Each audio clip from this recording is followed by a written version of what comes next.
Big boss Telugu 9లో ఈ వారం nominations గందరగోళంగా మారాయి.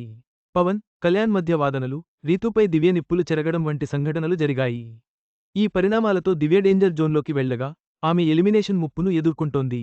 తెలుగు బిగ్ బాస్ 9దో సీజన్లో 5 స్టార్స్ అంటూ వచ్చిన 6గురు వరుసగా ఎలిమినేట్ అయ్యారు. వీరికంటే ముందు వైల్డ్ కార్డ్గా వచ్చిన దివ్య మాత్రం ఎలాగోలా నెట్టుకొస్తోంది. కానీ, ఈ వారం ఆమెకు కష్టకాలంలాగే కనిపిస్తోంది. నేడు హౌస్లో నామినేషన్స్ జరగనున్నాయి. ఈ మేరకు రెండో ప్రోమో వదిలారు. అన్ని రివెంజ్ నామినేషన్స్ ఇందులో భరణి. తాను బాగా ఆడలేదన్న ఇమ్మాన్యుయేల్ను నామినేట్ చేశాడు. టెడ్డీబేర్ టాస్క్లో ప్రతి రౌండ్లో నువ్వు నాకంటే వెనకే ఉన్నావ్ అని గుర్తు చేశాడు. కళ్యాణ్ కూడా అదే పని చేశాడు. తనను నామినేట్ చేసిన పవన్ను తిరిగి నామినేట్ చేశాడు. ఇక రీతూ, దివ్యను నామినేట్ చేసింది. నేను ఈ గేమ్లో గెలిచాను. నేను ఇందులో సూపర్, అందులో సూపర్. కానీ ఆమె ఏ గేమ్లో గెలిచింది అంటూ నన్ను తక్కువ చేసి మాట్లాడుతున్నావంది. రీతూ వర్సెస్ దివ్య నీకంటే నేను ఎందుకు బెటరో చెప్తాను. నీకు టాస్క్ అర్థమే కాదు.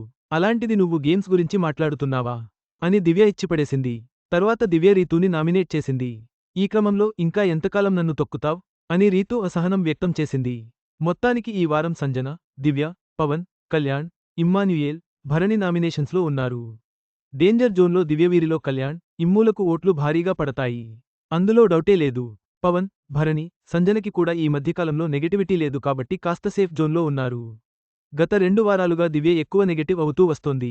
ఈ వారం కూడా ఆ నెగటివిటీ పాజిటివిటీగా మారకపోతే తను వెళ్లిపోయే అవకాశాలు పుష్కలంగా ఉన్నాయి.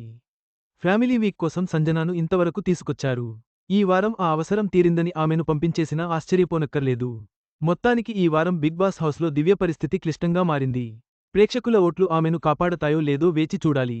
డేంజర్ జోన్ నుండి బయటపడటానికి దివ్య తీవ్రంగా పోరాడాల్సి ఉంటుంది.